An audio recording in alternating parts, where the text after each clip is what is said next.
है। क्यों होता है? क्योंकि यही सब देख के बड़े इन्वेस्टर एंटर करते हैं या फिर एग्जिट करते हैं। किसी भी कंपनी का अगर इनकम घटता है ना, नो मैटर कितना प्राइस, वो वेट नहीं करते हैं रिट्रेसमेंट आ जाए, क्योंकि वही तो रिट्रेसमेंट लाएगा और कौन लाएगा? उसी के पास तो शेयर है जो ऊपर नीचे कर सकता है। तो वो अगर होप में बैठेंगे दूसरे के, बड़े प्लेयर वेट नहीं कर सकते कि इसमें कोई और इसको ऊपर लेके जाए तब हम एग्जिट करें। आप लोग होप कर सकते हो, आप लोग फियर कर सकते हो, आप लोग ग्रीड कर सकते हो, लालच में आ सकते हो, लेकिन जो बहुत बड़े इंस्टीट्यूशनल इन्वेस्टर है वो ना ग्रीड कर सकते हैं, ना फियर कर सकते हैं, ना होप कर सकते हैं। वो प्रैक्टिकली अच्छा है कंपनी, इनकम बढ़िया है तो उसमें इन्वेस्टेड रहेंगे। जिस दिन कंपनी पलटी मारा निकल जाएंगे। लॉरस लैब ने 400% का एक बार देखा था मैंने कि प्रॉफिट शो किया था कि इस कंपनी को 400% का प्रॉफिट हुआ। मतलब पिछले साल अगर मान लो 10 करोड़ बनाया तो इस साल 40 करोड़ बनाया प्रॉफिट। उस चक्कर में 1 से 1.5-2 महीना में स्टॉक प्राइस भी 4 गुना हो गया। वो लोग ले जाते हैं, वो लोग को मतलब भी नहीं है ये चीज से कि क्या हो रहा है क्या नहीं, क्योंकि पता है मार्केट अल्टीमेटली वही लोग चला रहे हैं। हाँ, हम लोग बीच में थोड़ा 19-20 हो मार्केट से, उससे हम लोगों को अपना पैसा लेकर निकलना है। अभी देखो यहाँ पे इसीलिए इंपॉर्टेंट हो जाता है फंडामेंटल। अब क्या है यहाँ पे? टोटल रेवेन्यू, कंपनी ने कितना माल बेचा। क्या देखा था हम लोगों ने? उस दुकानदार ने कितना माल बेचा था। यहाँ पे देखो, लोग देखते हैं कितना माल बेचा था दुकानदार ने। 2 लाख का माल बेचता था वो बंदा,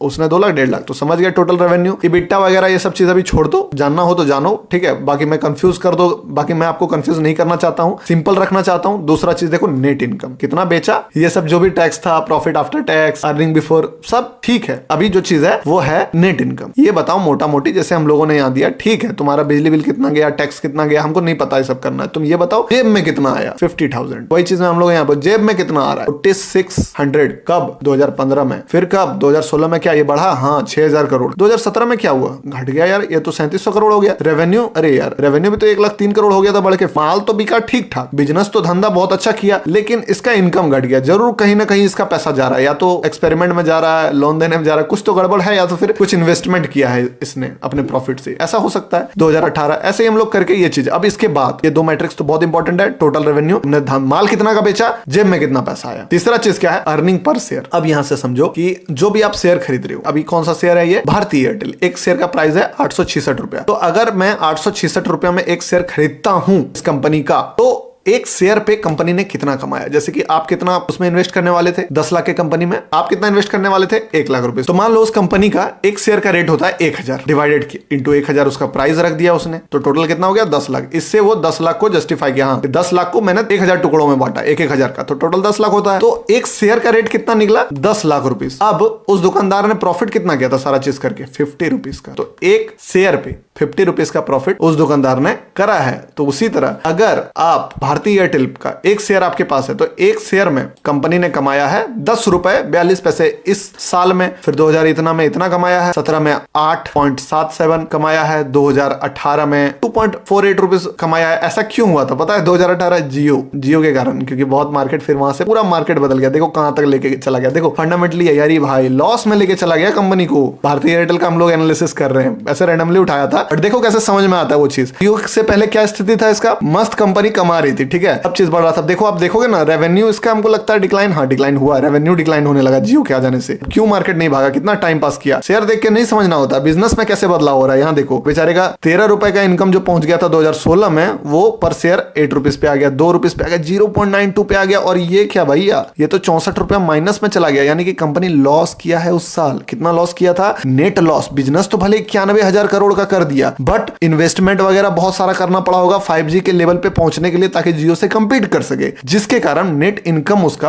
लॉस में चला गया। 32,000 करोड़ का लॉस किया। तो पर शेयर पे आपको लॉस बेयर करना होगा। अगर ये दुकानदार, मान लो कि बगल वाला दुकानदार जो था, वो दुकानदार कोई ऐसा मशीन या कुछ ऐसा ले आता है जिससे कि इसका गेम बजा दिया, ठीक है, अब इसका माल ही नहीं बिक रहा है, तो अब क्या करेगा? ये भी कमा के कुछ तो इसको दिमाग लगाना होगा। मान लो इसने एकदम रोड पे जाके दुकान खोला, एकदम मेन मार्केट में, ठीक है, पूरा लाइट वाइट लगा दिया, एकदम चमका दिया, एकदम ये दुकान अब सब कोई घुसने लगा, ये दुकान छोड़ दिया जाने, तो क्या करेगा? ये दुकान माइनस में जाएगा, इसका दुकान का शेयर प्राइस माइनस में चलने लगेगा, ठीक है। आपको हर दिन ये दुकान एक नया लो बनाते दिखेगा, बट आप क्या देखोगे कि बट ये दुकानदार भी तो कुछ करेगा ना। तो इसका रेवेन्यू मान लो 2 लाख से घट के 1.5 लाख हुआ, बट 1.5 लाख का धंधा चल रहा है, पर ये देख रहा है कि ये धीरे धीरे भैया इसका 2 लाख से 2.5 लाख 3 लाख मार्केट में कंपटीशन बढ़ रहा है। तो ये क्या करेगा? ये भी खर्च करेगा कि चलो हम भी लाइट लगाते हैं, चमकाते हैं दुकान को, झक्कास करेंगे, तब ना कंपीट कर पाएंगे, नहीं तो वरना मार्केट से बाहर हो जाएंगे। तो सेम चीज यहाँ पे हुआ, हालांकि ये थोड़ा अलग सेशन हो जाएगा, बट चलो मजा आ रहा है, ठीक है, आप भी सीखोगे। 64 चल गया अर्निंग पर शेयर। एक शेयर पे लॉस बुक किया है कंपनी ने। एडवांस जब सीखोगे कभी तो आपको समझ समझ में आएगा कि लॉस वाला कंपनी आपको देखना होगा कि क्यों लॉस हो रहा है, उसके पीछे क्या रीजन है। अगर वो लॉसेस हो रहा है अभी ताकि फ्यूचर में प्रॉफिट हो सके तब तो खैर ठीक है, वरना अगर लॉसेस हो रहा है क्योंकि कुछ है ही नहीं, मार्केट खत्म हो रहा है, उसका समय बीत रहा है उसका, तब भैया रेड फ्लैग है, उससे भागो।